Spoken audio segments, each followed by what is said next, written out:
Ako na lang magko-comment dito, baka maipit ka. So maraming mambabatas may sariling construction company.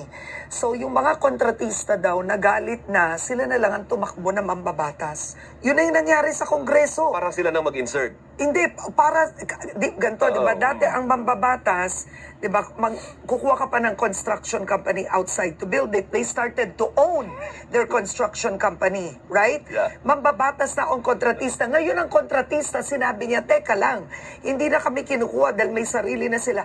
Sila na yung tumakbo. So kaya maraming kontratista, party list. Karen, diretsuhan na. Oh my goodness. Yung unang sinabit naming dokumento sa ICI is yung mga substandard flood control projects sa Oriental Mindoro. Diretsahan na lang tayo.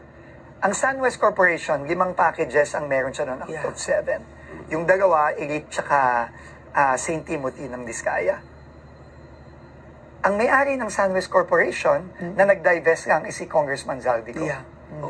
Binigyan na namin ng mga dokumento sa ICI. In fact, magfa-file na dapat kami ng kaso last week. Pero since nabuo na ang ICI, binigyan na namin ng dokumento.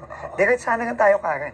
Si Congressman Zaldico, hindi lang congressman, siya din ay naging Committee on Appropriations. Yeah. Kaya nga. At ang SunWest Corporation ay pag may-ari Siya ang founder. sa matagal at founder ng si Congressman Zaldico ay founder ng SunWest So Corporation. if you say nag-divest siya, paano mo nga siya itatay?